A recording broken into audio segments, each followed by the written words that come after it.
Amen. Amen. Amen. Le sang de Jésus. Le sang de Jésus. Le sang de Jésus. Le sang de Jésus. Le sang de Jésus. Le sang de Jésus. Le sang de Jésus.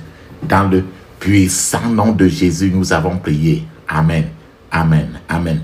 Bien-aimés dans le Seigneur Jésus-Christ, bonjour ou bonsoir, suivant le temps qui se passe là où vous êtes maintenant. Je suis apôtre Foucault chrétien du ministère de John et directeur ministre, c'est-à-dire du ministère de Jean, chapitre 8, verset 32. Je suis votre partenaire de prière de tout le temps. Je suis votre partenaire de prière de tous les jours. Encore que la grâce et la paix de notre Seigneur Jésus-Christ soient avec vous et toute votre famille. Amen. Avant que nous ne commençons notre thème de prière aujourd'hui, frères et sœurs, je vais vraiment vous exhorter de mettre une cuillère à café d'huile d'onction dans votre bouche. Rincez votre bouche avec cela et laissez la durer dans votre bouche au moins 2 minutes avant de l'avaler après. Alléluia. De la même manière, mettez un peu une cuillère à café, un peu d'huile d'onction tout simplement dans la paume de vos mains. Frottez la paume de deux mains. Frottez votre main avec l'huile d'onction. Frottez votre front. Touchez vos cheveux avec l'huile d'onction. Touchez votre nombril avec l'huile d'onction. Ce que vous avez fait pour vous, faites le plus souvent sur vos enfants. Habituez-vous toujours aussi à vous oindre aussi d'huile d'onction même avant de dormir. Faites la même chose aussi pour vos enfants, vos bien-aimés. Même avant qu'ils n'aillent à l'école, faites la même chose. Faites ça pour vous. Les bien-aimés, à tout moment, à tout temps. Et lavez-vous toujours avec l'eau bénie. Pendant que vous priez comme ça, arrêtez un gobelet d'eau en main. Alors pendant que le Seigneur vous bénit, il sera en train de bénir aussi l'eau. Et vous allez utiliser cela jusqu'à ce que ça ne finisse jamais. C'est-à-dire que vous mettez toujours... Vous mettez dans une bouteille, que chaque fois vous mettez un peu dans l'eau, dans une vase, et vous continuez. L'eau là ne finira jamais. Amen. La Bible nous dit très bien dans 1 Thessaloniciens chapitre 5 verset 17, il est écrit, priez sans cesse, priez continuellement, priez sans cesse. C'est 1 Thessaloniciens chapitre 5 verset 17. Parce qu'il faut prier sans cesse. Notre thème de prière, le titre c'est combien de fois? Combien de fois? Le titre c'est combien de fois? Voilà le titre. C'est-à-dire que c'est l'avertissement de Dieu. Combien de fois j'étais averti de ne pas faire ça? Dieu est en train de nous donner l'avertissement. Combien de fois? Ça veut dire le titre aujourd'hui. Combien de fois, bien aimé? Nous commençons aujourd'hui notre thème de prière par Matthieu. Ce titre de combien de fois? Nous allons voir ça dans Matthieu chapitre 23, verset 37 à 39. Il est écrit. Dans ce passage, il est écrit, je cite, Matthieu 23, 37 à 39, il est écrit, ah, Jérusalem, Jérusalem, toi qui fais mourir les prophètes et qui lapide ceux que Dieu t'envoie, combien de fois j'ai voulu rassembler tes habitants auprès de moi, comme une poule rassemble ses poussins sous ses ailes. Mais vous ne l'avez pas voulu. Maintenant, votre maison va être abandonnée et restera déserte. En effet, je vous le déclare, désormais, vous ne me verrez plus jusqu'à ce que vous disiez, béni soit celui qui vient au nom du Seigneur. Alléluia, amen. Combien de fois, vous avez bien suivi là où le titre est, combien de fois j'ai voulu rassembler tes habitants auprès de moi, comme une poule rassemble ses poussins sous ses ailes. Mais vous n'avez pas voulu. Frères et sœurs, c'est un avertissement qu'il te donne, qu'il me donne. Combien de fois il a voulu te rassembler autour de lui, mais tu te distances seulement. Combien de fois j'ai voulu rassembler tes habitants auprès de moi, comme une poule rassemble ses poussins sous ses ailes. Dieu, c'est la poule qui rassemble ses poussins sous ses ailes. Mais vous ne l'avez pas voulu. Maintenant, votre maison va être abandonnée et restera déserte. Maison abandonnée, restera déserte. En effet, je vous le déclare. Désormais, vous ne me verrez plus. Jusqu'à ce que vous disiez, béni soit celui qui vient au nom du Seigneur. Frères et sœurs, ce passage que je viens de partager avec vous, C'est très triste et en effet, c'est un passage très, très sévère. Je vais vous donner d'abord un passage, un témoignage. Ça fait comme beaucoup ça fait un certain nombre d'années. Il y avait une église, il y avait une certaine église. Cette église-là ne grandissait pas du tout. Je vais vous dire très bien d'abord qu'une façon de savoir qu'une église qu'on a fermée quelque part ne grandit pas, c'est que le plus souvent, quand une église ne grandit pas, les membres qui sont de cette église sont toujours en train de se déchiqueter, en train de se faire les commérages, en train de lutter, de faire les commérages les uns et les autres, en train de se combattre les uns entre eux, parce qu'ils ont le temps de se combattre. Donc, quand une église ne grandit pas, c'est comme ça. Il y a toute la déchirure entre la petite poignée qui est là-dedans. Et quand tu es dans un lieu où ta église ne grandit pas, c'est toujours comme ça. Parce que le Saint-Esprit n'est même pas dedans. Donc, cette église-là ne grandissait pas. Et dans cette église-là, en particulier, les gens, les membres de cette église-là se connaissaient parce que les nouvelles personnes ne venaient jamais. Si quelqu'un vient un jour, 2 jours, il ne vient plus. Et les nouvelles personnes ne voyaient jamais cette église-là. Alors, il y a un groupe de gens. Dans le groupe-là, ils ont commencé à voir qu'il faut qu'ils prennent la situation de cette église-là pour présenter devant Dieu dans la prière. Donc, un certain groupe de gens de cette église-là, ils sont mis maintenant en groupe pour demander à Dieu. Voilà ce qu'ils disaient. Ils ont commencé à dire que, oh Seigneur, nous voulons que cet endroit grandisse. Nous voulons que ta puissance soit ici dans l'église ici. Voilà ce qu'ils sont rassemblés. Ils priaient ainsi pour que l'église là finisse par grandir. En fait, quand ils priaient ainsi, ils étaient très sérieux dans la prière. C'est-à-dire que les gens pouvaient se mettre même 6 heures debout pendant qu'ils priaient. Et les gens prient, répètent toujours comme ça. Oh Seigneur, nous voulons que cet endroit grandisse. Nous voulons ta puissance dans cette église-ci. Au nom de Jésus. Voilà tous. Et en groupe, ils répétaient ainsi. Et on pouvait faire même 6 heures de temps en répétant tout ainsi. Les gens répétaient ça, priaient tout comme ça. Et priaient jusqu'à la sueur tombait. Ils enlèvent même les chemises, ils continuent à prier là. Ils transpirent, ils prient pendant des heures sans arrêter. Bon. Un jour maintenant, pendant que les gens étaient en train de prier, le Seigneur a fait une révélation. Et dans une révélation, le Seigneur a fait une révélation pendant qu'on priait. Dans la révélation, c'est qu'il y avait une femme grasse, debout, juste à la porte de l'entrée de cette église-là. Donc on a vu ça dans la vision. Et le Seigneur a montré qu'à la porte de cette église-là, il y a une femme grasse. Et cette femme grasse-là est là pour empêcher les gens de venir dans cette église-là. Bon, maintenant, ça c'est comme ça dans la vision, pendant qu'il priait. Bon, maintenant aussi, dans les réalités, dans les faits, dans la vie aussi, à la porte même, dans l'église même, en réalité, il y avait en fait une femme grasse qui s'asseyait toujours à la porte de l'entrée de l'église, dans la réalité. Mais dans cette vision de ce jour-là, cette femme grasse-là, c'était la même, mais elle était environ 4 fois le poids normal physique de cette femme-là. Donc la femme qu'on a vue dans la vision et la femme qu'on a vue dans le physique, celle de la vision était 4 fois plus grasse que même celle qui est sur la porte physiquement. Donc la femme grasse bloquait physiquement et dans le monde spirituel, elle bloquait encore la même église. Donc c'était une femme qui a été envoyée pour être membre de cette église-là, mais son rôle était de bloquer pour que l'église reste toujours sur place.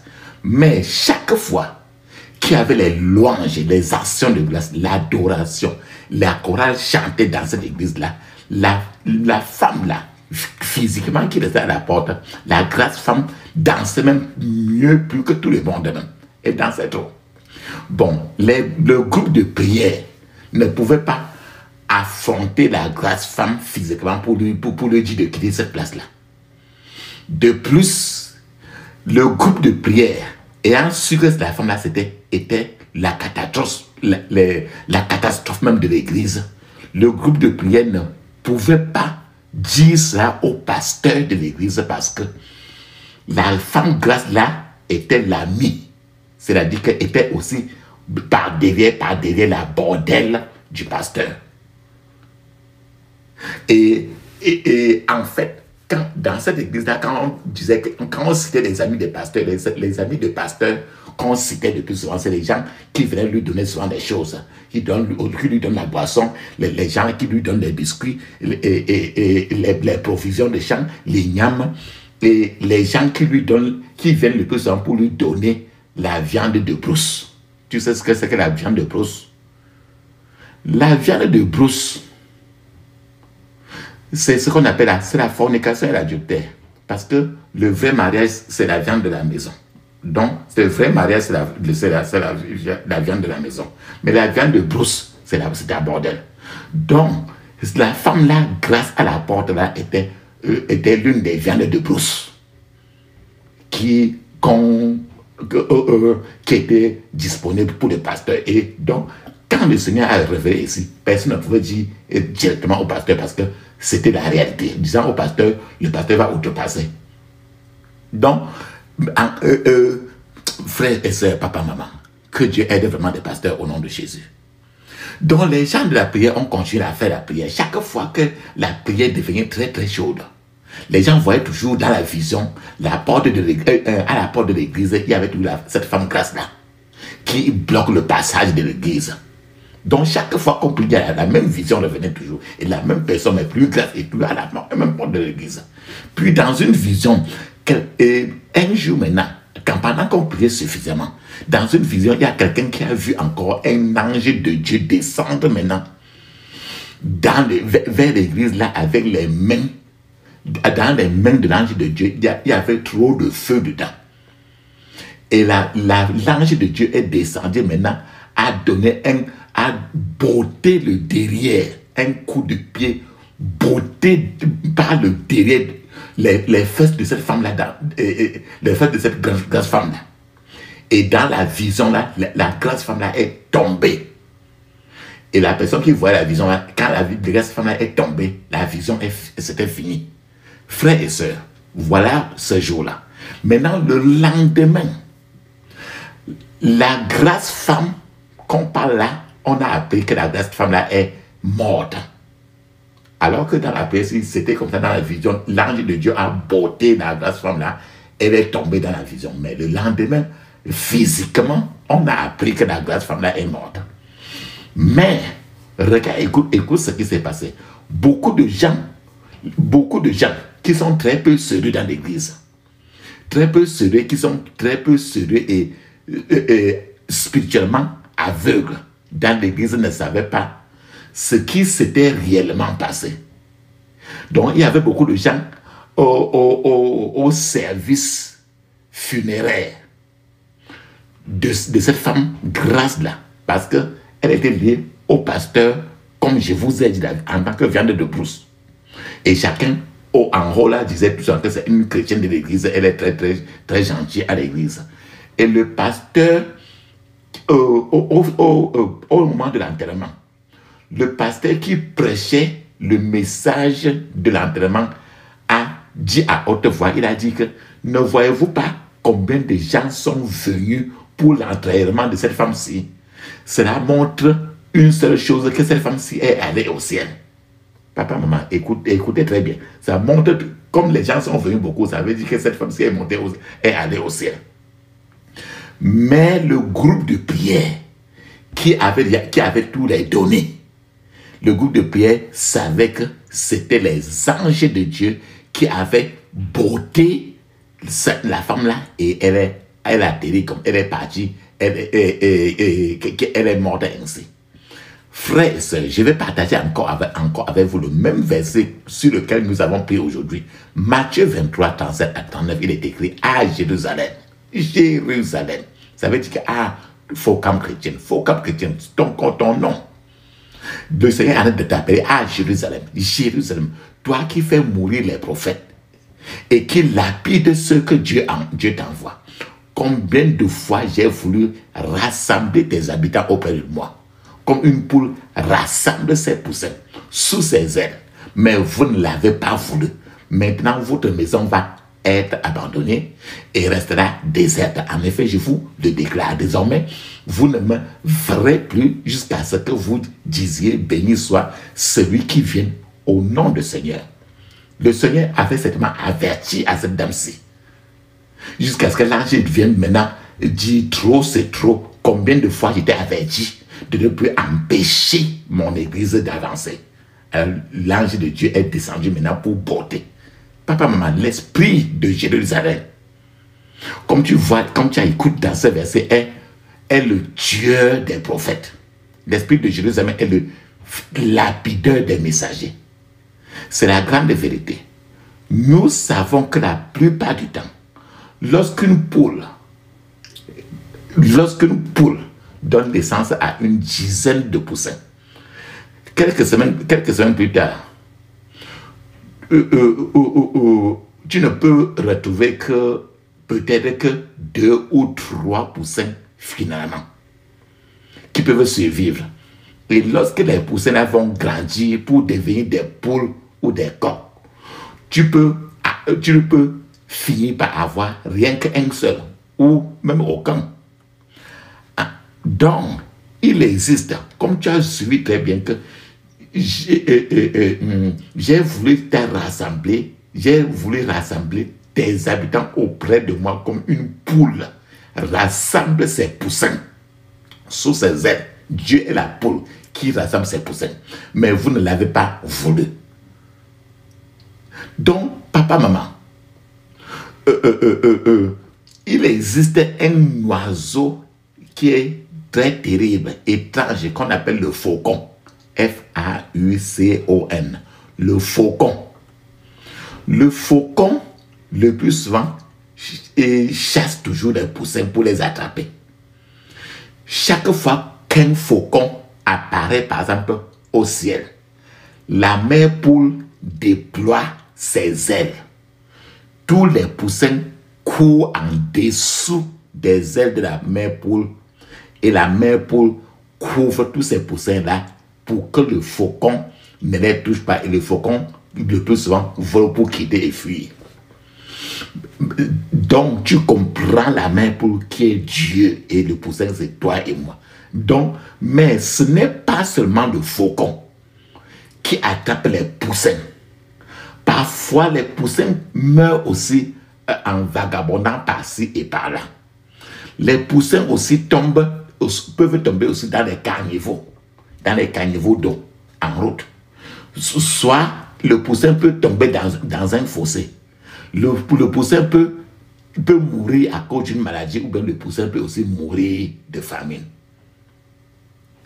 Frères et sœurs, le Seigneur dit qu'il veut, la mère poule veut, quand la mère poule étend ses ailes, il fait un cri et il veut que ces poussins viennent à l'intérieur. Les poussins qui sont sages courent à l'abri de la mère poule pour recevoir la protection, pour que le faucon ne les arrache pas pour les manger.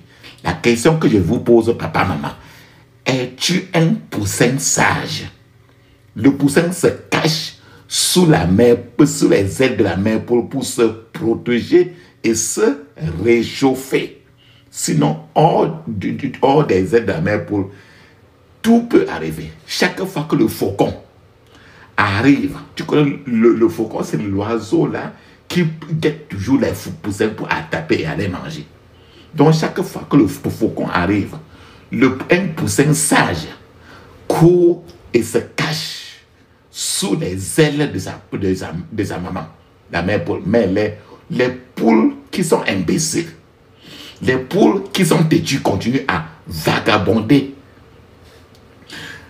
Frères et sœurs, un proverbe dit qu'il est impossible pour le chien d'arracher un jeune léopard à son père. Un chien arrachait un jeune léopard des mains de son père. Mais si le bébé léopard s'éloigne trop de ses parents, tout peut alors arriver sur ce bébé léopard-là. Un chien là peut arracher. Je suis en train de vous dire que les poussins imbéciles, récalcitrants, têtus, qui ne veulent pas écouter le cri de la mère poule, vagabonde, tandis que les poussins intelligents, sages, se cachent, courent très vite et se cachent sous les ailes de la mère poule. Dans ces conditions, le faucon, je vous ai bien parlé du faucon qui est l'oiseau qui guette toujours les poussins pour manger. Le faucon, quand c'est comme ça, le faucon qui est un autre oiseau très intelligent, surveille toujours la mère poule, la poule, le poussin qui est en train de vagabonder par-ci, par-là. Donc le faucon évite le plus souvent la confrontation avec la mère poule. Parce que la mère poule va livrer un terrible combat contre le faucon quand le faucon veut attraper son poussin. Ce qui fait que les faucons sont très intelligents et évitent trop les mères poules. Le faucon évite la mère poule et cherche le poussin égaré. Et cherche les poussins égarés pour les attraper. Papa, maman, si toi tu es déjà égaré, la mère poule qui est notre Dieu est en train de t'appeler encore. Il peut encore étendre, il est encore en train d'étendre ses ailes pour que tu viennes sous les ailes du Très-Haut. Lorsque vous refusez de rester sous l'ombre du Tout-Puissant, le psaume 81, verset 1, lorsque vous refusez de rester sous l'ombre du Tout-Puissant, ce faucon peut vous attraper facilement. Vous pourriez crier, vous pourriez hurler, mais il serait alors trop tard parce que le faucon vous aura attrapé et c'est déjà tard. C'est le problème de beaucoup de gens de nos jours.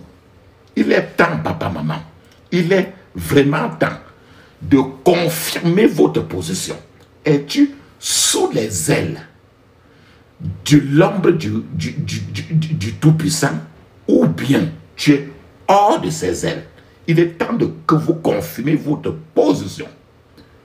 Êtes-vous sous la bannière de la mère poule ou êtes-vous seul à vous promener dans la nature pour faire face à tous les risques de vous-même? Si vous continuez, papa, maman, à vous promener dans le désert de cette vie, ce faucon peut facilement vous attraper. Mais avant que cela n'arrive, Dieu vous aura vraiment averti à maintes reprises. Combien de fois, il a dit, combien de fois Dieu vous a-t-il parlé de certaines choses particulières et vous n'avez pas respecté les instructions du Tout-Puissant?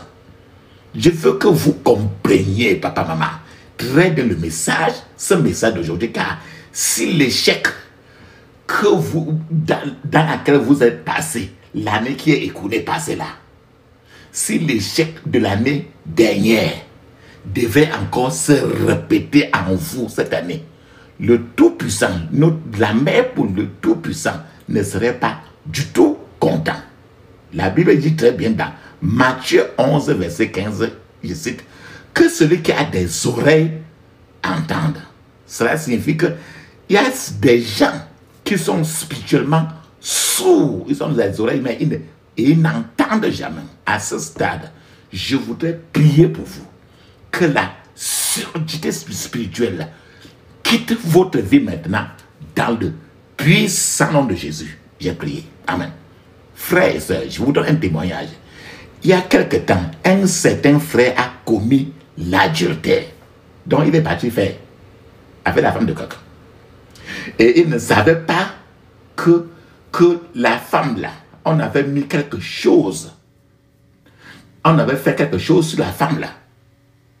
On avait fait un charme. Il ne savait pas qu'un charme avait été jeté sur cette femme-là, avec laquelle il a couché. Donc, on avait fait le gris-gris sur ce genre de vagin-là. Bon, le charme avait été programmé de telle manière que n'importe quelle personne qui couchait avec cette femme-là, bien après qu'il ait couché avec cette femme-là, la personne devait chanter 3 fois. Il devait chanter 3 fois avant de faire un saut périlleux, prêt après tomber et mourir. Parce qu'il a couché avec cette femme-là. Et la femme-là avait déjà, cette femme-là, on avait déjà travaillé certaines choses sur elle. Son vagin était déjà arrangé comme le piège de la société. Alors, ce frère a commis l'adultère avec cette femme-là. La personne reprend très bien que c'est la femme de quelqu'un. Donc, lorsque ce frère a commencé, il a commis l'adultère et maintenant, après avoir fini, lorsqu'il a vu, il a commencé à chanter comme un coq.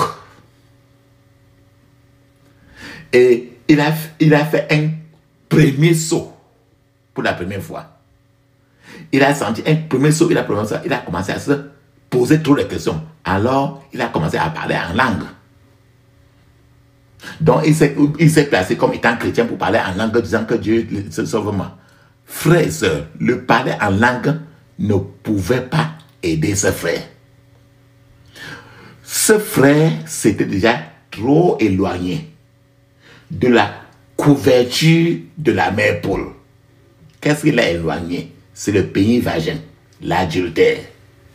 Papa, maman, quand vous sortez des ailes de la mère Paul, sortir sous la mère Paul est le secret de la destruction personnelle. Quand tu sors de l'ombre des ailes de la mère Paul, alors le risque, c'est la destruction personnelle qui se suit. Sortir de sous l'ombre du Tout-Puissant est le secret de la destruction personnelle. Jésus nous dit très bien, Jésus dit, eh bien, puisque vous avez refusé d'être rassemblés sous mes ailes, votre maison vous est maintenant laissée désolée. Nous avons lu ça aujourd'hui dans les Écritures. Que parce que tu as refusé de rester sous mes ailes en évitant un certain nombre de péchés qui va te faire sortir de mes ailes, alors j'étais abandonné. Cela nous montre que le pouvoir de la désobéissance est terrible. Quand tu désobéis et que tu marches suivant le rythme de cette terre-ci maintenant, tu ne peux pas rester sous les ailes du Très-Haut, de la aile de la mère Paul, sous l'ombre du Tout-Puissant. Malheureusement, il y a beaucoup de chrétiens qui viennent à la maison de Dieu, mais sont loin de l'ombre des ailes de Dieu. Chaque fois que un faucon est là, la mère Paul va émettre un appel. Un appel comment? Et les poussins sages, intelligents, qui sont sages, vont courir rapidement sous les ailes de la mère Paul et seront alors, à ce moment-là, protégés. Mais quand la mère Paul fait le bruit pour émettre un appel et que l'un des poussins dit « Ah, le bruit là est trop fort, je ne peux pas écouter ça », ce genre de poussin va finir par périr parce que le faucon spirituel va l'attraper pour aller manger et ce sera trop tard. La Bible nous dit aussi très bien, dans 2 Corinthiens, chapitre 10, verset 6, il est écrit, nous sommes prêts aussi à punir toute désobéissance lorsque votre obéissance sera complète. Frères et sœurs, lorsque votre obéissance est complète, ça veut dire qu'il faut obéir à la mère Paul. Il faut obéir à la voix de la mère Paul quand il émet cela. Donc, la Bible dit que nous sommes prêts aussi à punir toute désobéissance lorsque votre obéissance sera complète. Donc, il dit qu'une obéissance complète. Vous devenez quand votre obéissance est complète devant Dieu, vous devenez maintenant un instrument de discipline venant de Dieu. C'est alors que vous pourrez dire à un démon, à un sorcier, que je t'ordonne que cette sorcellerie disparaisse. Et ces démons vont vous écouter parce que tu obéis, parce que votre propre obéissance envers Dieu est complète. Mais quand elle est incomplète, le démon lui-même ne te regarde même pas. Parce que quand c'est incomplète, lui-même, il sait bien, tu me parles en tant que qui? Fous-moi le camp. Je prie pour vous que le Saint-Esprit ouvre votre compréhension maintenant au nom de Jésus. Je prie que votre vie compte pour le Seigneur à partir de maintenant, au nom de Jésus. Frères et sœurs, je suis en train de vous dire que lorsque votre propre obéissance envers Dieu est complète, vous devenez un instrument de punition de Dieu. Dieu vous utilise maintenant pour punir les autres. Dieu vous utilisera comme un instrument pour discipliner les pouvoirs obscurs qui ne veulent pas être disciplinés. Papa, maman, si votre obéissance est complète, obéissez complètement et non obéissez dans la jonglerie, ou bien comme ça se passe au milieu des chrétiens aujourd'hui. Si votre obéissance est complète, l'ennemi va capitaliser sur la distance maintenant qui est entre vous et le Seigneur. Il va capitaliser sur la distance qui est entre vous et le Seigneur. C'est-à-dire que l'écart que vous créez entre vous et votre Créateur c'est cet écart dont l'ennemi a besoin pour s'introduire maintenant et causer des problèmes. C'est pour ça que l'Éternel est en train de tendre encore. Pendant que je parle ainsi, il est en train de tendre encore ses ailes et te fait des signes que viens que l'écart entre toi et l'Éternel soit zéro. Donc il n'y a pas d'écart. Lorsque vous déclarez votre indépendance satanique, c'est-à-dire que vous ne voulez plus dépendre du ciel, et vous dites pourquoi dois-je rester sous les ailes d'une mère poule? Après tout, ce que je peux faire, je peux le faire. Je n'ai pas besoin trop de Dieu. Ce faucon spirituel va vous attraper et vous manger. Le faucon, c'est le diable et ses agents. Si vous créez une distance entre vous et le Seigneur Jésus et que vous devenez tiède spirituellement, notre Dieu vous vomira. Frères et sœurs, l'une des raisons pour lesquelles le poussin se rassemble sous les ailes de la mère poule est de recevoir la chaleur de cette mère poule. Ainsi, lorsque vous sautez hors des ailes, hors de la protection de la mère poule, vous devenez tiède parce qu'il n'y a plus la chaleur. La chaleur qui vient de la mère poule. Et la mère poule vous vomira. Le faucon des ténèbres a maintenant attrapé déjà de nombreux chrétiens. C'est bientôt une autre année.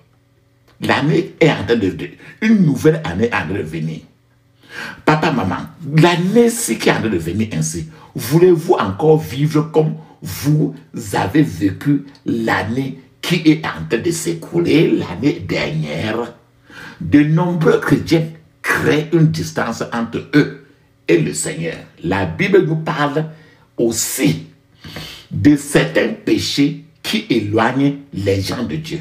Je vais vous citer 5 gros péchés terribles qui éloignent les gens de Dieu.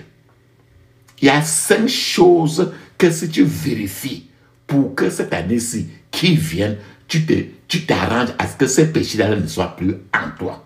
C'est que quand ça tombe, même tu confesses très rapidement. Voilà 5 péchés terribles qui éloignent les gens de Dieu. Le premier péché, 1, le mensonge. Papa, maman, savez-vous que tant de chrétiens sont des experts menteurs? Les chrétiens mentent très ouvertement. Pourquoi il dit ça? Ananias et Saphira, dans le Nouveau Testament, voulait une place d'honneur dans l'Église, comme Barnabas, qui était sincère et a abandonné ses biens. Mais Ananias et Saphira, qui étaient des hypocrites à l'église, ont menti. Et Pierre a dû dire à Ananias et Saphira, acte 5, 3 à 4. Et puis l'apôtre Pierre a dit, Ananias, pourquoi Satan a-t-il rempli ton cœur pour que tu mentes au Saint-Esprit? Tu n'as pas menti à un homme, mais à Dieu. Frères et sœurs, et ils sont allés, Ananias et Saphira sont allés en enfer directement. Ananias et Saphira sont quittés de leur église pour atterrir en enfer directement. Il est dangereux pour un chrétien de prétendre être en prière alors qu'il ne l'est pas. Il est dangereux pour un chrétien de prétendre être sanctifié alors qu'il ne l'est pas. Cela ne fera qu'amener ce chrétien particulier à une mort prématurée, à une tombe précoce. Il est dangereux pour un chrétien de comploter dans une église, dans les lieux, pour une place d'honneur et en même temps de refuser de payer le prix pour arriver à cette place d'honneur-là. Les gens ne veulent pas payer le prix de ça, mais chacun veut les places d'honneur, mais ne veut pas payer le prix. Il est dangereux pour un chrétien de prétendre avoir certains talents qu'il n'a pas. C'est l'hypocrisie. L'église, les enfants de Dieu sont remplis aujourd'hui du mensonge. Il est dangereux pour un chrétien de prétendre qu'il est trop pauvre pour donner au Seigneur, alors qu'il a, mais il jongle. Papa, maman, la question je vous pose encore, avez-vous menti au Saint-Esprit comme Ananias et Saphira? Cela vous éloignera toujours de la mère Paul. Pourtant, la mère Paul veut que la distance entre toi et la mère Paul soit zéro. C'est-à-dire que tu sois complètement sous l'abri du Très-Haut. Si vous continuez cette année dans la même lancée que l'année passée, alors le faucon des ténèbres peut facilement vous attraper. Le deuxième péché terrible qui éloigne les enfants de Dieu de la mère Paul, c'est le fait de vivre selon la chair. Pourquoi je dis ça? Romains 8, verset 13 dit très bien, je cite, « Car si vous vivez selon la chair, vous mourrez, mais si par l'esprit, vous faites mourir les actions du corps, vous vivrez. » D'autres versets encore, d'autres versions de la Bible en français disent encore, de Romains 8, 13 disent encore que car si vous vivez selon la nature humaine, vous mourrez. Mais si vous vivez par l'Esprit de Dieu, vous faites mourir continuellement les actions du corps, vous vivrez. Papa, maman, si quelqu'un vit selon la chair, la personne est en train de s'éloigner de la mère Paul. Parce que la mère Paul n'est que spirituelle. La mère Paul n'est jamais charnelle. Donc si quelqu'un vit selon la chair, il est en train de s'éloigner de la mère Paul et le faucon des ténèbres va l'attraper facilement. Notre plus grande responsabilité, papa, maman, est de mortifier les œuvres de la chair, de tuer les œuvres de la chair. Nous devons vivre dans la soumission à la direction du Saint-Esprit. Pourquoi? Parce que Romains 8, verset 14 nous dit très bien, je cite, « Car tous ceux qui sont conduits par l'Esprit de Dieu sont fils de Dieu. » Cela veut dire que, papa, maman, vivre selon la chair, c'est satisfaire le désir de votre corps. C'est vivre selon ta nature physique, ta nature adamique. Quand tu dis que c'est ma nature, c'est ça la chair. Donc, vivre selon la chair, c'est satisfaire le désir de votre corps ce désir de votre corps qui correspond au désir de ce monde. Nous devons être occupés par les choses spirituelles et non rien par les choses physiques. Notre conversation, dit la Bible, doit être céleste. Tout ce que nous faisons, nous disons, doit être des termes qui sont tellement spirituels, célestes et non et nos affections doivent être aussi célestes et non physiques.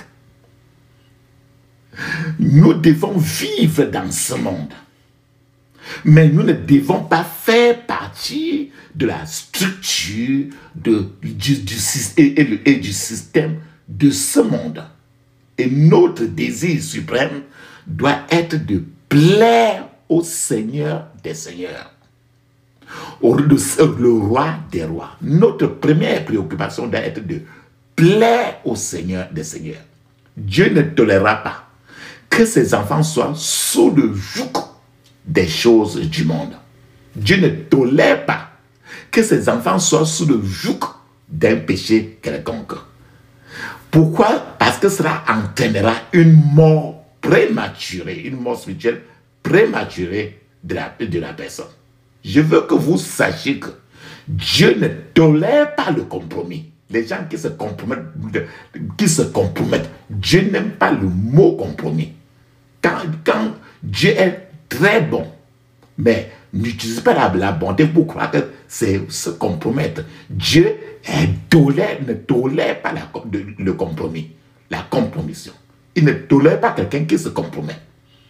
Le compromis, se compromettre consiste à sourire à ce qui devait être détruit, à caresser ce qui devait être rejeté. Le compromis consiste également à rendre acceptable quelque chose d'aussi noir, pourri que l'enfer. Tu vois, les gens se compromettent pour faire les choses horribles, accepter la pourriture, accepter le noir comme étant en étant en train de voir ça comme le blanc. Ce qui fait trébucher aussi d'autres jeunes chrétiens. Encore, le Seigneur déteste le compromis. Je prends encore un exemple. Fumer et boire de l'alcool reviennent aussi à s'éloigner de la mère poule. Une petite fumée, une petite goutte de n'importe quel alcool, ça revient ça te met déjà entre toi et l'Éternel un écart total. Donc, fumer et boire de l'alcool reviennent à s'éloigner de la mère poule. Et le faucon des ténèbres, dans ces conditions, peut vous surprendre à tout moment pour vous prendre et faire de vous sa proie. Le faucon des ténèbres, c'est le diable et tous ses agents, la sorcellerie et tout.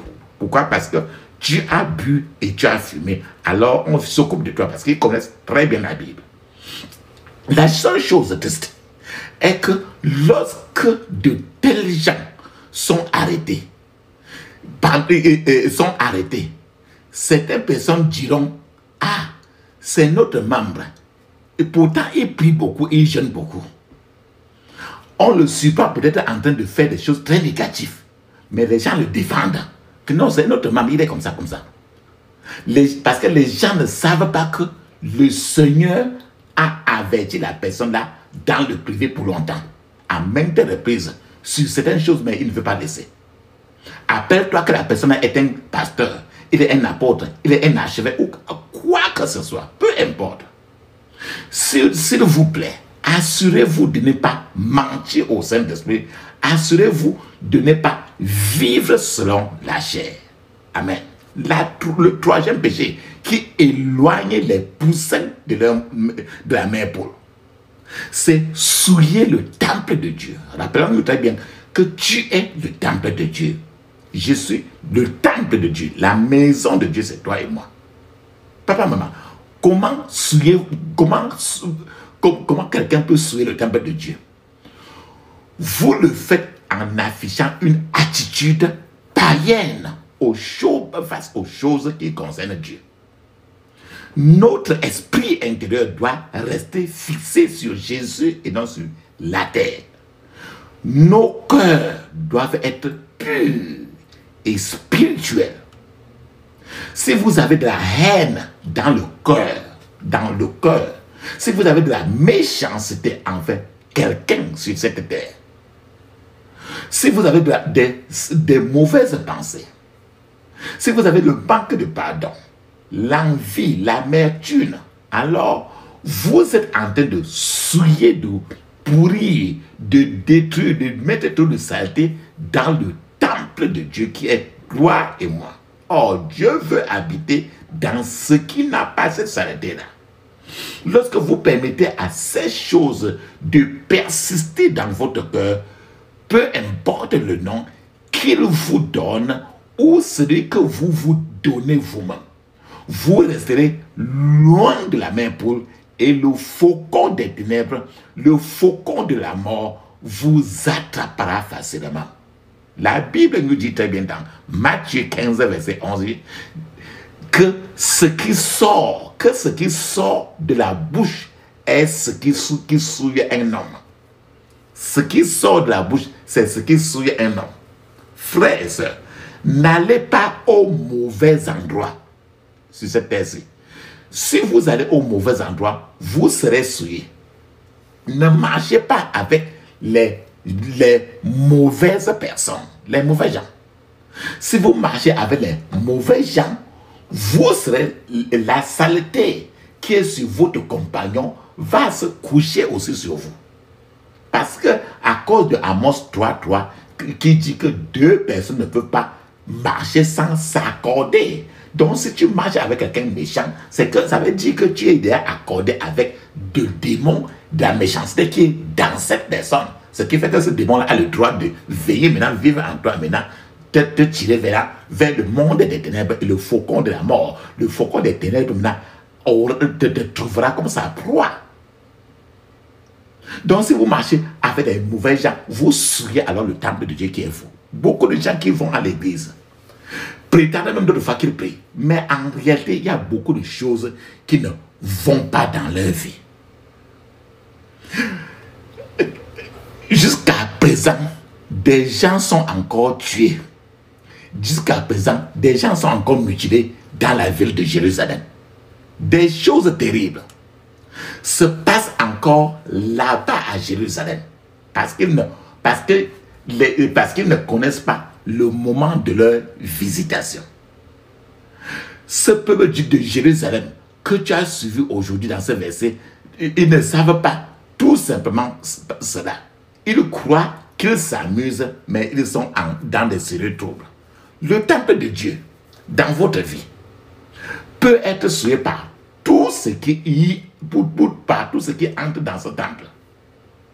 Le temple de Dieu qui est vous, peut être souillé par tout ce qui touche ce temple-là. Le temple de Dieu, dans votre vie, peut être souillé par tout ce que vos yeux voient. Vos yeux. Le temple de votre vie peut être souillé par tout ce qui entre dans vos oreilles et ce qui sort de votre bouche.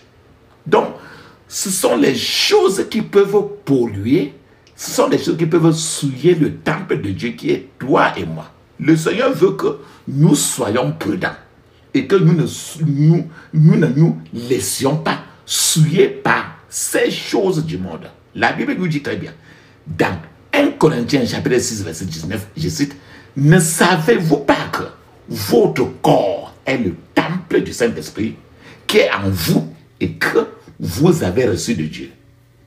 Vous ne vous appartenez pas à vous-même. Si le Seigneur veut habiter dans votre temple et que le Seigneur maintenant trouve que tout le temple de votre vie est trop pourri, sale, souillé, le Seigneur, le Dieu d'Abraham, va quitter et fuir seulement. Dieu n'habite pas dans l'impureté. Il n'habite pas dans la pourriture. Certains gens peuvent en écouter Dieu et avoir une vision même aussi de Dieu.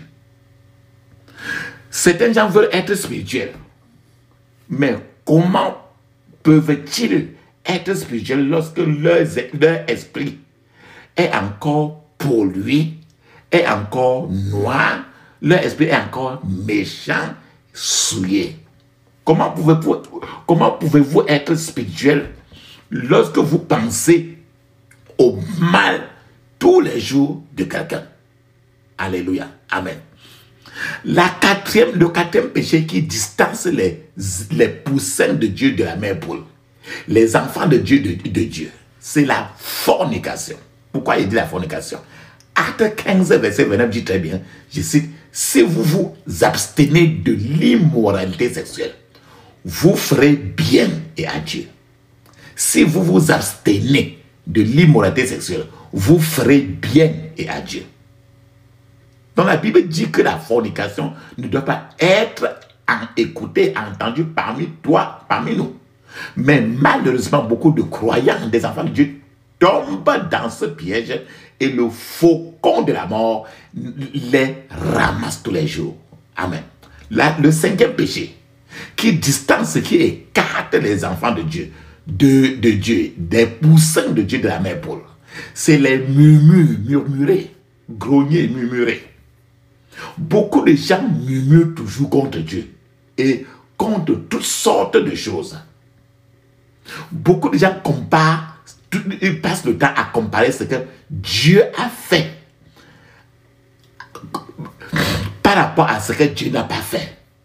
Rappelle-toi très bien, le Seigneur Jésus nous dit très bien qu'il faut commencer tout par lui rendre grâce. Remerciez-le pour rien.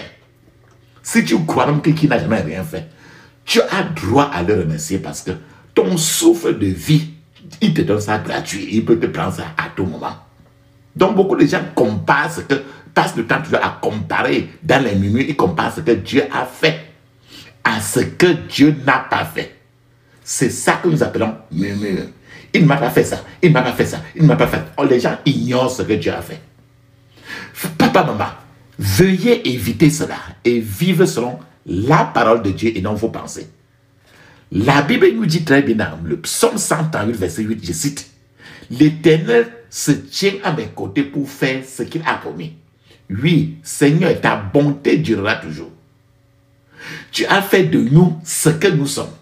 Alors, ne nous abandonne pas maintenant. » Proverbe 29, verset 1 nous dit encore très bien, je cite, « Certaines personnes refusent de se plier quand quelqu'un les corrige. Finalement, elles se briseront et il n'y aura personne pour réparer les dégâts. » Enfin, et ça, je suis en train de vous dire que quoi?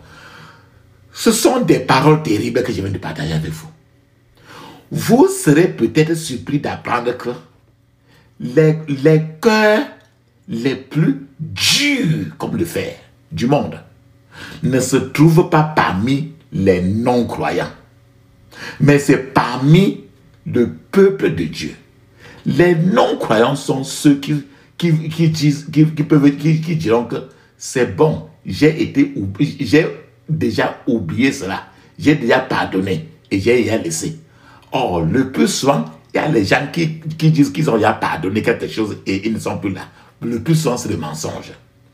Les non-croyants, c'est les gens qui prétendent toujours, étant à l'église, ils prétendent avoir pardonné quelqu'un. Ils prétendent avoir oublié cela. Alors, dans leur cœur, ils restent encore dans. C'est le mensonge. Ceux qui refusent de se plier seront soudainement détruits. Jésus dit très bien, combien de fois vous rassemblerai-je sous mes ailes? Il pose encore la question qui constitue notre thème d'aujourd'hui. Combien de fois vous rassemblerai-je sous mes ailes? Ce qui est malheureux, c'est qu'il y a même beaucoup de gens dans la maison de Dieu partout qui, malgré le message envoyé du ciel à eux-mêmes, ne pratiquent pas ce qu'ils écoutent du ciel. Beaucoup de gens refusent de permettre à Dieu d'entrer dans un domaine particulier de leur vie pour les corriger. Pendant qu'ils continuent à écouter la parole jour après jour sans y prêter une attention sérieuse, la dureté alors s'installe dans leur cœur. Donc tu écoutes, ça ne te dit rien. Tu écoutes, ça ne te dit rien. Alors la dureté s'installe dans leur cœur. Maintenant leur cœur devient comme ça un marteau. Finalement, papa, maman, ces gens-là sont retranchés. Ces gens-là sont retranchés sans aucun espoir de restauration. L'une des choses qui me rend aussi même triste, c'est qu'un temps viendra où certains des gens que nous connaissons maintenant seront vus en train d'aller dans le feu de l'enfer. Ainsi, c'est triste, c'est très triste quand Dieu t'apporte, quand Dieu te montre la photo, l'image de quelqu'un. Écoute très bien. C'est très triste quand Dieu te montre l'image de quelqu'un. Il te dit seulement que telle personne, sont les grands pasteurs, les grands prophétesses, les de ceci pour le pays. Mais, comme eux, ils ne sont pas sérieux, je les ai déjà remplacés, oublie-les simplement. Ils ne sont pas plus là dans la société pour mon compte. Quand Dieu passe du temps à nous rappeler des choses ainsi, vous direz par exemple que mais avec les grands messages qu'il a de faire, mais il travaille beaucoup. Dieu va te dire que oui, c'est devant tes yeux que tu crois qu'il travaille beaucoup, mais à l'intérieur, c'est différent. Je sais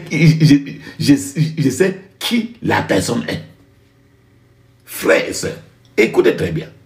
L'une des choses les plus tristes qui se passent aujourd'hui est que lorsque les gens commencent même à prier même à l'église, les anges de Dieu se déplacent peuvent se déplacer dans l'église en touchant certains gens pour changer leur vie et en ignorant d'autres personnes. Les anges de Dieu évitent certains gens, pourtant ils sont là assis. Les anges de Dieu évitent totalement en fonction des instructions que Dieu a dit. Les anges de Dieu évitent certainement une grande partie des gens à cause de la dureté de leur cœur. Combien de fois j'étais averti. Certains gens vont simplement dans n'importe quelle église et écoutent les messages dans cette église-là. Ces gens écoutent les messages directement du Saint-Esprit. Mais ces gens sont déterminés à résister à l'obéissance à la parole de Dieu. Ils écoutent, mais ils résistent, ils rejettent. Ces gens sont immunisés contre la parole de Dieu. Ils sont immunisés contre la parole et la conviction du Saint-Esprit. Frères et sœurs, malheureusement, certains gens ne savent pas qu'au ciel, les pasteurs, les évêques, les archevêques, les pasteurs principaux, le pasteur principal, les ministres de la délivrance ne sont pas reconnus au ciel. Tous ces titres-là ne veulent rien dire au ciel. Ils ne se soucient pas de ces titres, car toutes ces choses ne sont que des étiquettes sur les simples bouteilles. Vous pouvez regarder un nom et l'appeler apôtre principal. Mais la question la plus importante est celle-ci. Comment Dieu lui-même l'appelle? Si vous examinez le dossier de Dieu concernant cette personne, vous constaterez peut-être qu'une telle personne est tout bas de l'échelle de la vie et que vous êtes d'appeler même apôtre alors que vous êtes même plus élevé devant Dieu spirituellement que cette personne. Frères et sœurs, si vous avez déjà pris des mesures pour endurcir encore vos cœurs, veuillez considérer quelques questions que je vais vous poser aujourd'hui. Les questions sont les suivantes. Combien de fois avez-vous écouté ou lu des messages sur le danger de négliger vos prières de tous les jours? Les prières que nous vous proposons sont assez simples à répéter simplement. Ça demande seulement votre disponibilité et d'être prêt à faire ce que ton Créateur te dit pendant que tu es en train de fermer les yeux pour prier. La deuxième question. Combien de fois avez-vous écouté ou lu des messages sur le danger de négliger votre lecture quotidienne de la Bible? Si vous négligez votre autel, de prière à la maison. Pensez que la prière à l'église, et tu crois que la prière, quand tu es en groupe avec les gens, te suffit. Cela, tu crois que ça va répondre à tes problèmes. Vous, en ce moment-là, vous êtes en train de suivre à ce moment-là, vous êtes en train de vouloir marcher déjà vers des jours très terribles à venir. Parce que vos prières doivent être trop seules. Répétez seulement ceci et vous connectez au Wi-Fi, au ciel vous-même. Pensez-y à cela. Si vous n'écoutez pas attentivement la parole qui vous guérira et vous fortifiera dans les bons moments, pendant les jours difficiles, où aurez-vous la force de vaincre les problèmes? Si tu ne pries pas, c'est quand il n'y a pas de problème, vous ignorez le Saint-Esprit. Vous courez déjà vers les troubles.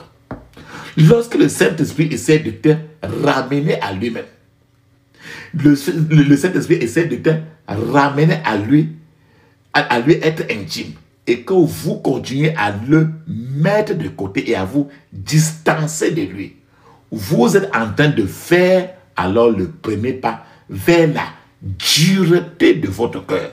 Certains gens souffrent d'une trop grande familiarité avec Dieu. Il y a trop de gens qui souffrent d'un problème de familiarité avec Dieu. Et c'est pourquoi, lorsque vous allez dans certains grands endroits, dans certains lieux, et qu'on dit par exemple que prions, quand tu vois que tu dis que prions et que toute la salle doit se mettre dans les conditions à prier, c'est en ce moment-là qu'il sera très facile de reconnaître les évêques, les apôtres, et ainsi de suite, les grands pasteurs, quoi.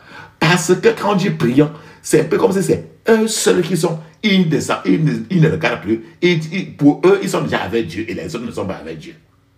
Ceux-là sont trop familiers avec Dieu, et c'est un désastre. C'est une chose très triste. Il n'y a personne. Il n'y a aucune existence qui soit trop familier avec Dieu. Personne.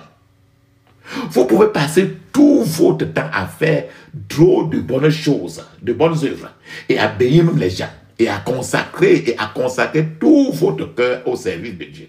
Mais si vous négligez votre temps personnel avec l'Éternel, le Dieu d'Abraham, le Seigneur, ou vous refusez de rechercher sa face premièrement, ou vous refusez d'écouter attentivement sa parole, vous deviendrez faible, vous deviendrez inquiet, vous deviendrez déprimé, et vous deviendrez aussi une proie, une victime pour le faucon des ténèbres. Papa, maman, vous devez avoir une connaissance personnelle de votre Père Céleste. Personnel, pas que ce qu'on vous dit. Ta relation avec Dieu toi-même. Tu dois avoir une connaissance personnelle de votre de Dieu le Père. Sinon, vous faites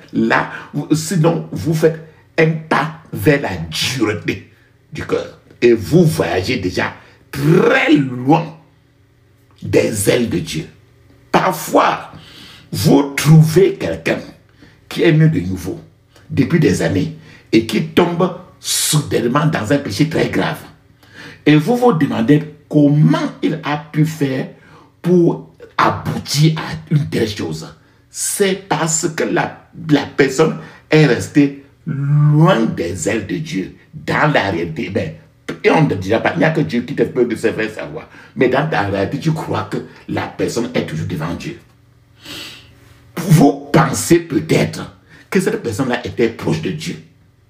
Mais en ce qui concerne Dieu lui-même, la personne s'est éloignée de Dieu depuis. Dieu a cessé de penser à la personne depuis.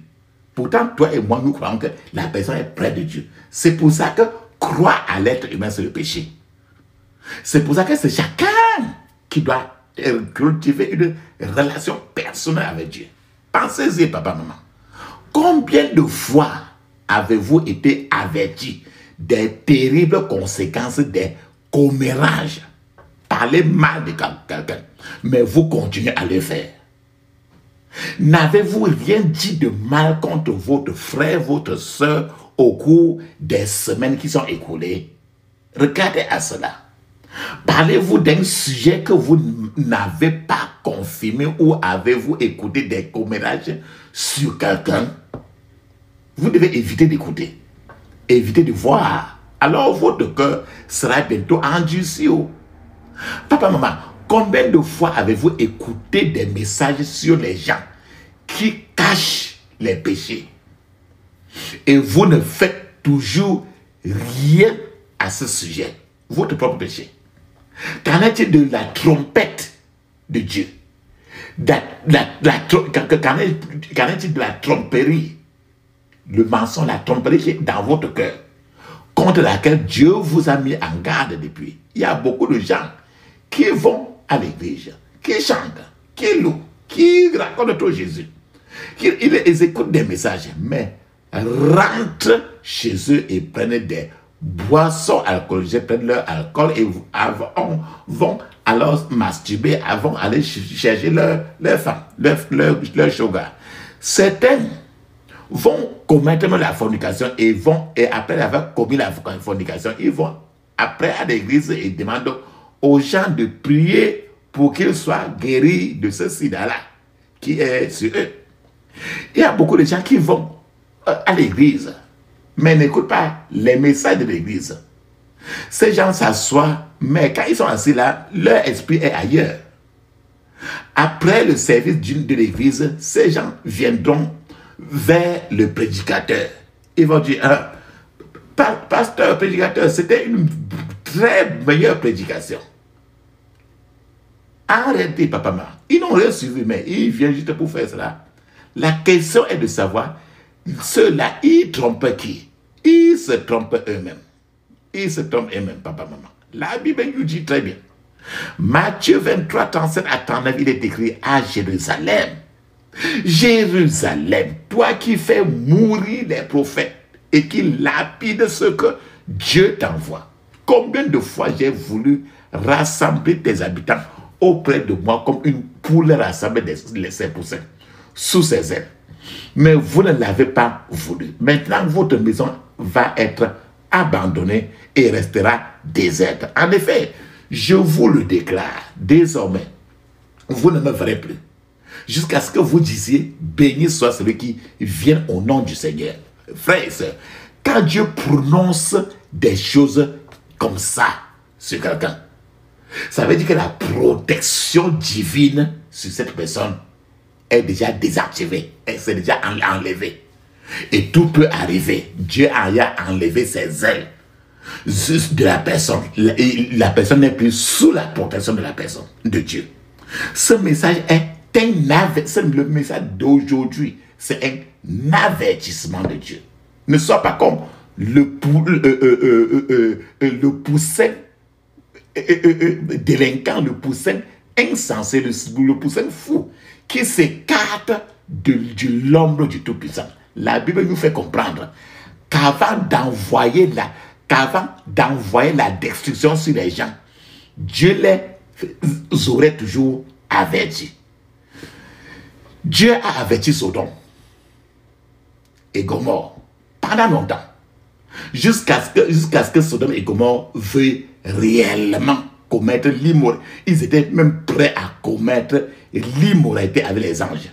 Dit que les gens de Sodome et Gomorrhe, ils aimaient tellement le sexe qu'ils voulaient même faire les rapports sexuels avec les anges de Dieu.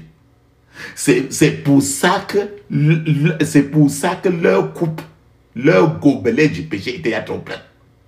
C'est-à-dire que Dieu a dit trop, c'est trop. Pour eux, pour Sodome et Gomorrhe. Il a déversé trop de choses pour brûler cette zone-là.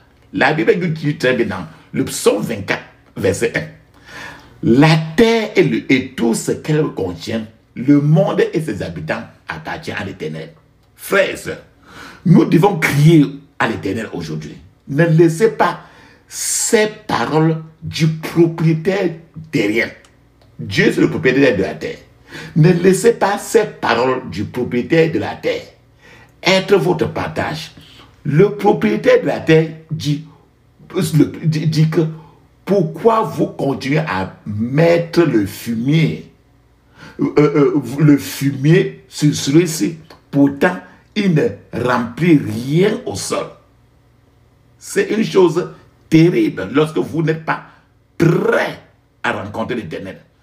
Combien de fois Dieu vous a-t-il parlé de l'état de votre cœur et de la façon dont vous parlez? Combien de fois a-t-il dit, fille, mon fils, tu n'es pas là où je veux que tu sois. Papa, maman, il est écrit dans Philippiens chapitre 2, verset 12, je cite, « Mes chers amis, continuez à travailler à votre salut avec crainte et tremblement. » Papa, maman, nous remercions Dieu d'abord pour le rôle que vous jouez dans une église de Dieu où vous êtes. Mais votre rôle principal, comme Philippiens 2:12 a dit, est de travailler à votre salut avec crainte et tremblement.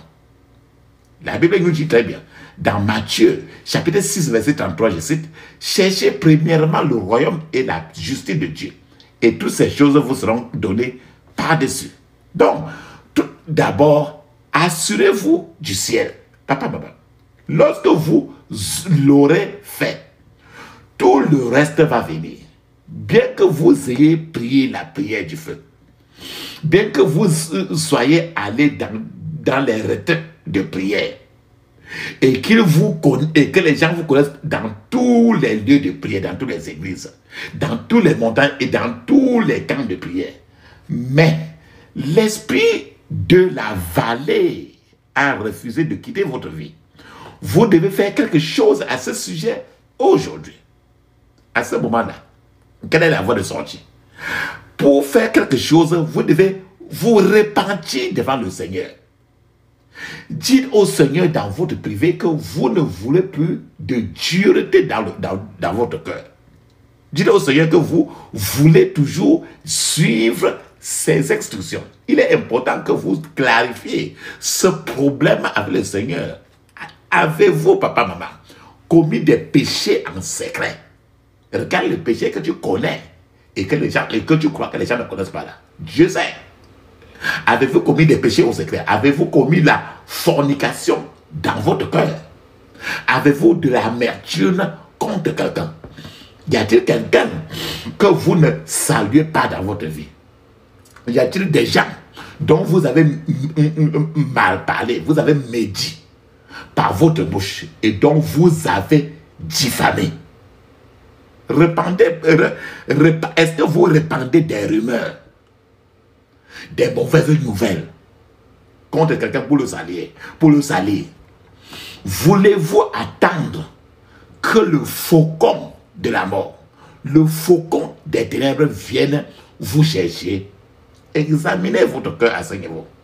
Dites au Seigneur de tuer toute sémence d'iniquité, de péché dans votre cœur, afin que le faucon de la mort n'ait aucun pouvoir sur vous.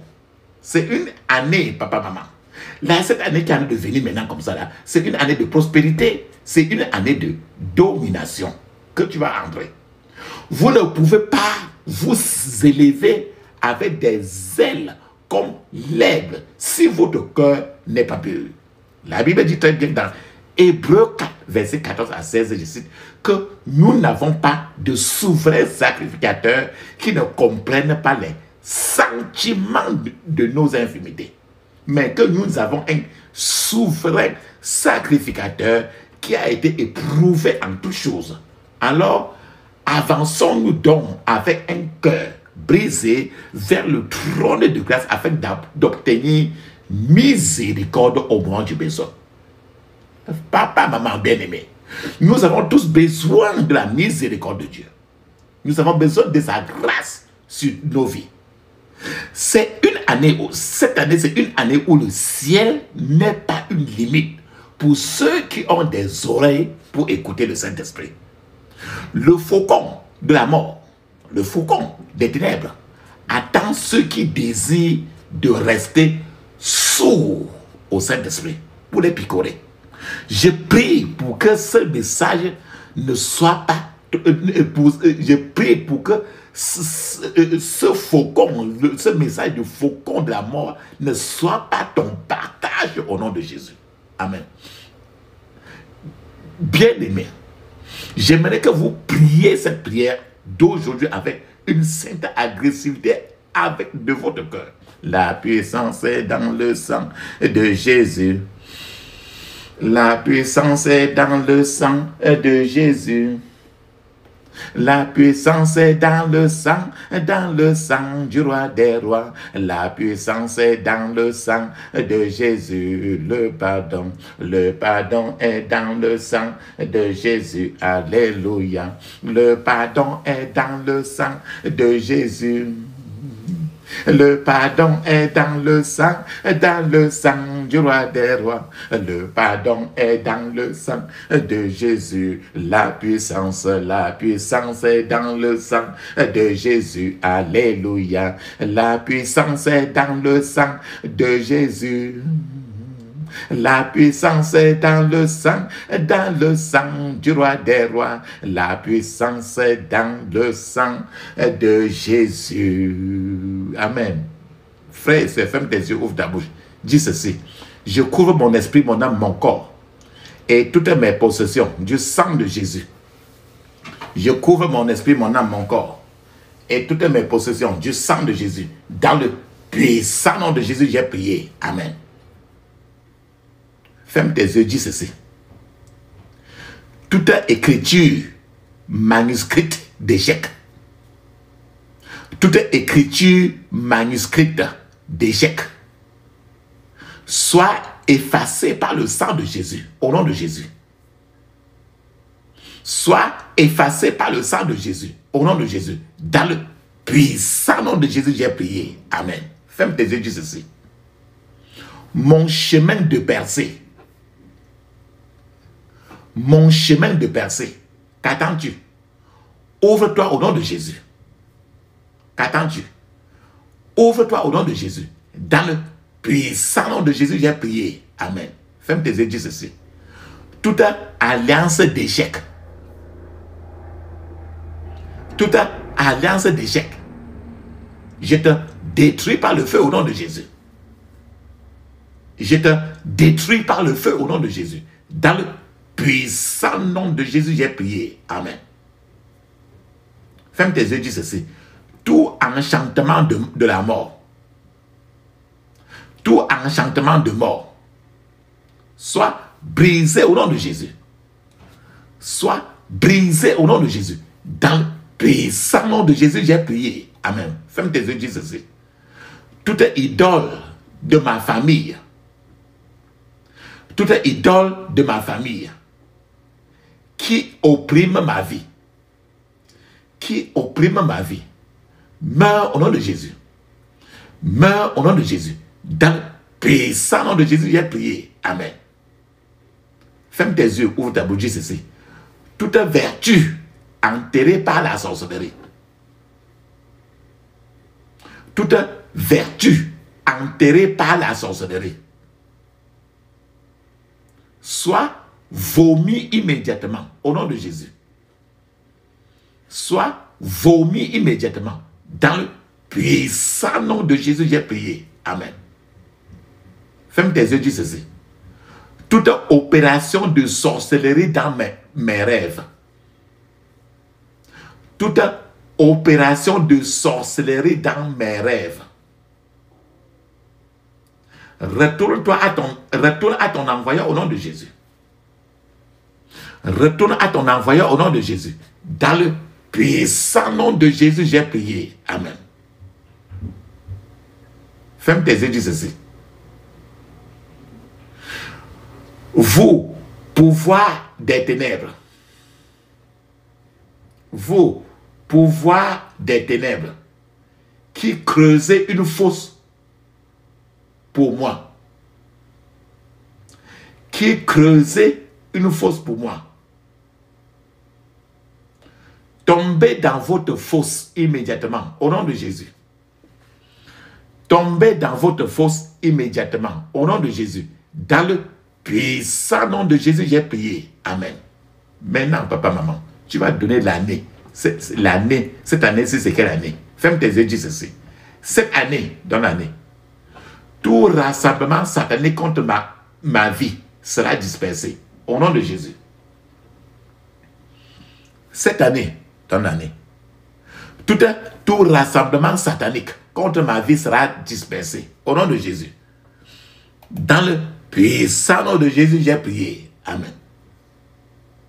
Ferme tes yeux, dis ceci. Cette année, dans l'année, tous mes ennemis seront couverts de honte. Au nom de Jésus.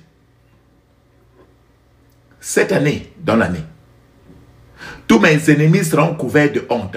Au nom de Jésus. Dans le puissant nom de Jésus, j'ai prié. Amen. Ferme tes yeux, dis ceci. Je reçois plusieurs promotions ce mois-ci. Au nom de Jésus. Le mois. Tu donnes le mois. Je reçois plusieurs promotions ce mois-ci. Au nom de Jésus. Dans le puissant nom de Jésus, j'ai prié. Amen. Ferme tes yeux, dis ceci. Cette année, dans l'année,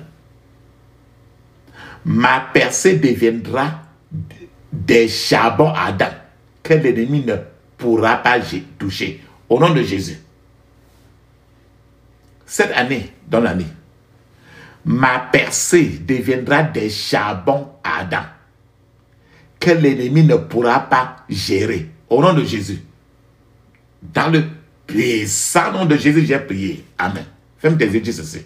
Cette année, les anges du Dieu vivant porteront mes problèmes et les briseront en morceaux au sol. Au nom de Jésus. Cette année, dans l'année, les anges du Dieu vivant porteront mes problèmes et les briseront en morceaux au sol. Au nom de Jésus. Dans le puissant nom de Jésus, j'ai prié. Amen.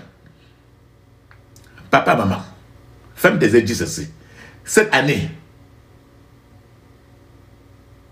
dans l'année, cette année, dans l'année, toi, porte de l'enfer, éloigne-toi de ma percée, au nom de Jésus. Cette année, dans l'année, toi, porte de l'enfer, éloigne-toi de ma percée, au nom de Jésus. Dans le puissant nom de Jésus, j'ai prié. Amen. Ferme tes yeux, dis ceci. Cette année, dans l'année, le Saint-Esprit arrosera ce qui est sec dans ma vie, au nom de Jésus. Cette année, dans l'année, le Saint-Esprit arrosera ce qui est sec dans ma vie.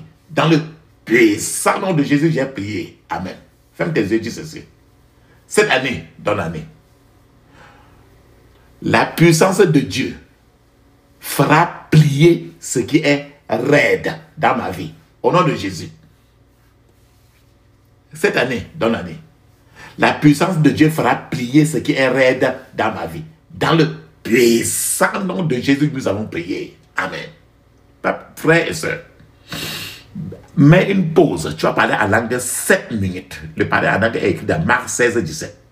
Actes des Apôtres, chapitre 2, de 1 à 5. Et dans plusieurs parties du Nouveau Testament. Pendant que tu parles en langue, je suis en train de t'attendre. Vas-y maintenant.